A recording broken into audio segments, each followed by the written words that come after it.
the 7 areas of the curriculum, like I said before, is communication and language, personal, social, emotional, physical development. Those 3 are the prime areas of the curriculum, and they prefer you to teach those 3 areas first.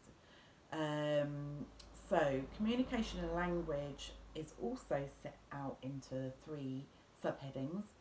There's listening and attention, so that's reading stories. See if the children can relay back the story to you and have favourite stories and songs. You can use props in your songs.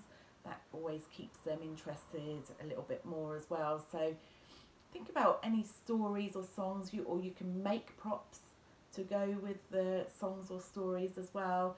I've got a box, it's under all my paperwork, which goes along with all the songs which are on my laminated sheets as well. But maybe I can do a song session with the props as well. The next one is understanding. So children like to ask questions, so they're a good observation to write down what questions they're asking, who, what, where questions, and you can use photos and you can ask them questions with the photographs you've got of them, you know, like I said before. So who are you with, what are you doing, where are you? And you could also start to tell silly rhymes. That helps to children with understanding language, and jokes if they're a bit older as well. The 3rd area in communication and language is speaking. So lots of naming objects. When we were doing fairy tales recently, the children really loved that. So they had a sticker each of an object on that page, but you don't have to have stickers. You could just have a book and get them to name objects, or can you find the blue cup, you know, and get them to point it out. So really integrating them into the story. So how early years professionals have always read stories is we're always engaging the children. Don't just sit there and read the whole story. We like to involve the children in the stories. So ask them questions about the story throughout the day, throughout the story, you know, individually asking them questions to come and point to something, or what do you think is going to happen next, you know, that sort of thing.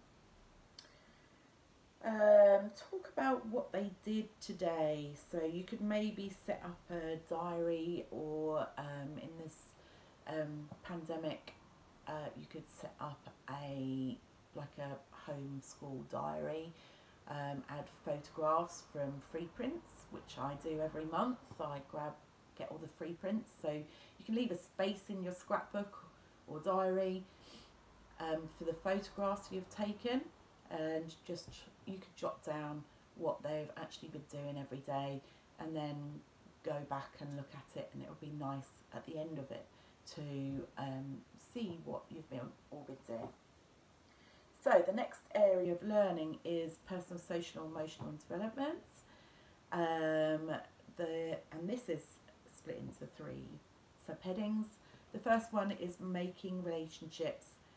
So to make relationships, you've got this absolute amazing time to really connect with your children and play with them. And you've got time where, you know, in the past we haven't had much time to do these things. So there's no excuse right now. We've got time to connect with your children, find out what they're interested in, and play games with them,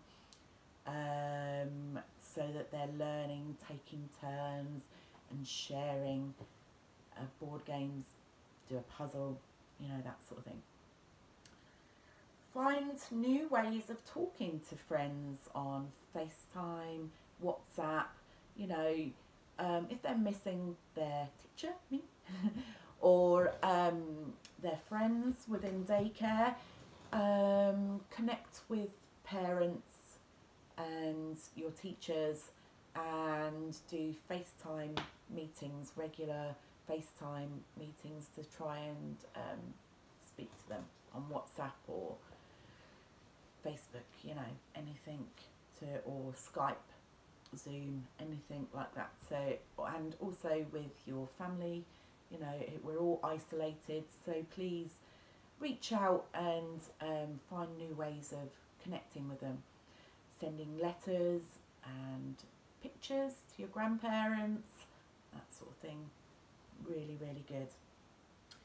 So, self-confidence and self-awareness. We help with daily chores. So this is what I've been doing with my children who are a lot older. They're 11 and 15. So I've been doing like a daily chores list for those on the blackboard, and they can just choose any one to do throughout that day. So helping to make the lunch, like I said before, or washing and peeling potatoes and vegetables. All my children at daycare, they love peeling vegetables. Or they can help clean out the pets, or do a bit of dusting, you know, alongside you. I think that's a really, really good way of respecting each other and helping each other out. How they feel each day is another really, really good one. Oh no, I'm jumping over. It's self-confidence, self-awareness. Ask for help. So I really encourage, if they're having a meltdown, then I encourage them to say, oh, are you struggling? Do you need help?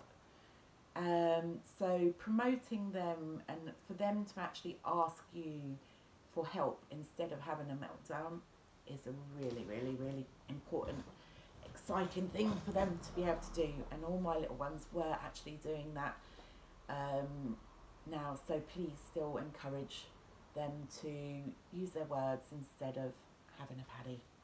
And if just voicing that, you know, what they're actually trying to do is say, I need help. And then it says about the two choices again, you know, having two choices of food, clothes, activities. The third area is managing feelings and behaviour. So this is where I jump to. So you can have a chalkboard or a piece of paper and talk about happy, sad, scared, angry, you know, very basic, and then as they get older you can add more things in. But I like to ask them how they're feeling every day. We usually do that at snack time, or, you know, when you're all sitting down. You can do it at lunchtime. So we do the hello song, hello everybody, how are you today? And then we usually ask them how they're feeling that day as well. So, and talk about all the different emotions. If they do have any challenging behaviours, paddies, because they're not got the words to express themselves, that's when we go off into our calm corner. It might just be a cushion in a corner with some books, you know, and some fairy lights or that sort of thing. And we can go into the corner when they're having a paddy and talk about how they're feeling and why they're feeling that way, validating their feeling. We don't use time out anymore. We use the calm corner, and they might just need a hug. So you probably don't want to give them a hug, or they might be too angry to have a hug, but you sit by them until they're willing to have a hug and talk about how they're feeling. Thank you.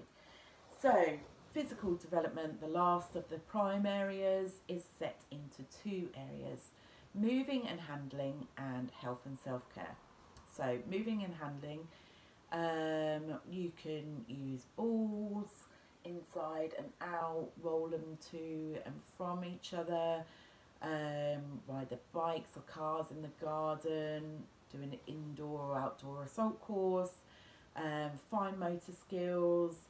I know some people have been coming up with creative ideas, pipe cleaners or kebab sticks and put them in colanders, you know, so really trying to use fine motor skills. The salt dough, Play-Doh, they're amazing for building up the muscles in their hands for writing and stuff. Health and self-care, talking about healthy and not healthy foods. So you might just have a couple of paper plates, or two plates, you know, one's red, one's green, and we'll put all the healthy foods on the green plate and the things what aren't healthy on the red plate. So every meal time or snack time, we usually talk about healthy foods and non-healthy foods. So we're going over to the other four remaining areas of the curriculum in learning, which are called the four specific areas, which are expressive arts and design, understanding of the world, mathematics and literacy. So expressive arts and design there's two areas. The first is exploring and using media and materials. So you have to be creative, especially in lockdown. Think about all the junk you know, recycling. I've often just gone in my green bin, head in, found all the junk we can use for junk modelling. And if you've got paints, Play-Doh, drawing, any old clothes you were going to throw out, you know, or socks, you can make sock puppets. Those one socks what you have, get that pile of socks out. You can either match socks, if you can find matching socks, and if you can't, use them to make puppets, you know.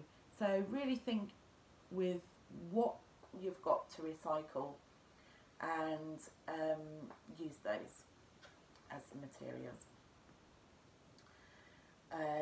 Any old books, you could do collage, you know, any old birthday cards, you can do cutting up, you know, helping them to start to cut, that sort of thing as well. And you can make salt dough and Play-Doh. Being imaginative is your role play, so dressing up in your clothes or in their dressing up clothes, and you can join in with them and write down what they're doing, make up stories, just play with them.